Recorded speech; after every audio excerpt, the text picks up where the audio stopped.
এ যেন এক মহাকাব্যিক বিদায়। দেশের ইতিহাসে এত মানুষের ভালোবাসার সম্মান এর আগে পায়নি কেউ। সাবেক প্রধানমন্ত্রী বেগম খালেদা জিয়াকে শেষবারের মতো বিদায় জানাতে এদিন সব পথ মিশে যায় মানিক মিয়া এভিনিউয়ে। এতে পুরো রাজধানী যেন হয়ে ওঠে জানাজার মাঠ। একসময় যা রূপ নেয় মহাজনসমুদ্রে। জানাজা থেকে বেগম খালেদা জিয়ার বড় সন্তান তারেক রহমান দোয়া চান মায়ের জন্য, ক্ষমা চান মায়ের পক্ষ থেকে। মহাকাব্যিক এক জীবন শেষে অনন্তের পথে পা রাখলেন গণতন্ত্রের আপসীন নেত্রী বেগম খালেদা জিয়া। 4 দশকেরও বেশি রাজনৈতিক জীবনে ছিল জেল, জুলুম, নিপীড়ন, ছিল নানা উত্থান পতন। তার এই প্রস্থানে শুধু নেতাকর্মী নয়, শোকের ছায়া নেমেছে গোটা দেশ জুড়ে। তিনি যে দেশের জন্য লড়ে গেছেন অবিরত, সেই দেশের মানুষই তাকে বিদায় জানায় চোখের জলে। জানাজায় অংশ নিতে দিনের আলো ফোটার আগে থেকেই দেশের বিভিন্ন প্রান্ত থেকে মানিক মিয়া এভিনিউমুখী জনস্রোতে তিল ধারণের জায়গা ছিল না কোথাও। যা সংসদ ভবন সংলগ্ন এলাকায় নয়, ছড়িয়ে পড়ে আশপাশের কয়েক কিলোমিটার পথ জুড়ে। বেলা 2টার পর লাল সবুজের পতাকা মোড়ানো কফিনে খালেদা জিয়ার মরদেহ আনা হয় মানিক মিয়া এভিনিউতে।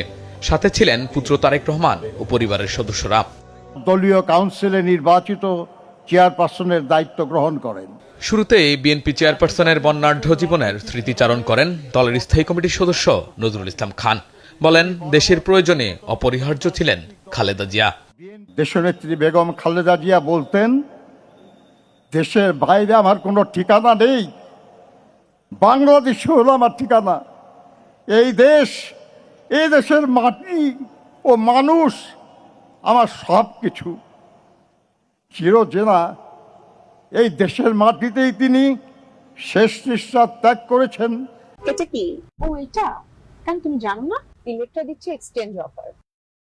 আজ এই দেশের মাটিতেই তার শহীদ স্বামীর পাশে তিনি শায়িত হবেন চিরদিনের জন্য। পরে মায়ের কফিনের পাশে ভারাক্রান্ত হৃদয়ে দোয়া চান তারেক রহমান।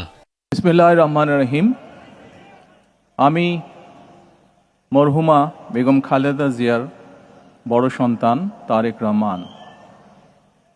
আমি আজকে এখানে উপস্থিত সকল ভাইয়েরা এবং বোনেরা যারা উপস্থিত আছেন,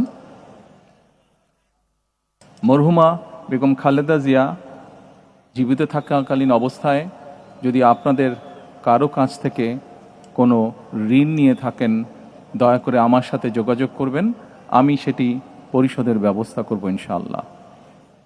একই সাথে উনি জীবিত থাকাকালীন অবস্থায় ওনার কোনো ব্যবহারে, ওনার কোনো কথায় যদি কেউ আঘাত পেয়ে থাকেন, তাহলে মরহুমার পক্ষ থেকে আমি আপনাদের কাছে ক্ষমা প্রার্থী।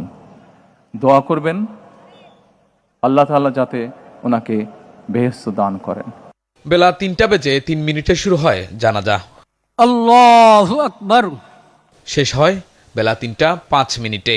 যেখানে অংশ নেন প্রধান উপদেষ্টা ডক্টর মোহাম্মদ ইউনূস, উপদেষ্টাগণ, 3 বাহিনীর প্রধান সহ বিভিন্ন রাজনৈতিক দল ও সুশীল সমাজের প্রতিনিধিরা।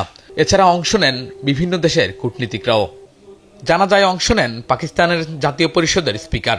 এছাড়া ভারতের পররাষ্ট্রমন্ত্রী ঢাকায় এসে তারেক রহমানের সঙ্গে দেখা করে দেশটির পক্ষে শোকবার্তা জানান। আসসালামু আলাইকুম ওয়া রাহমাতুল্লাহ। আসসালামু আলাইকুম ওয়া রাহমাতুল্লাহ। এরই মধ্য দিয়ে আপাতত সমাপ্ত হলো আপসহীনতার এক অবিরত সংগ্রাম। তবে গণতন্ত্রকামী জনপদে যে অনাগত বাংলাদেশ, সেই বাংলাদেশের স্বপ্নে বিভোর হয়ে তিনি যোগ দিয়েছিলেন রাজনীতির ময়দানে। সেই জনপদের মাটি, বায়ু, প্রতিটি ধুলোকণার পরতে পরতে লেখা থাকবে এদেশে একজন খালেদা জিয়া ছিলেন। শাহনেওয়াজ বাবলু, চ্যানেল 24, ঢাকা।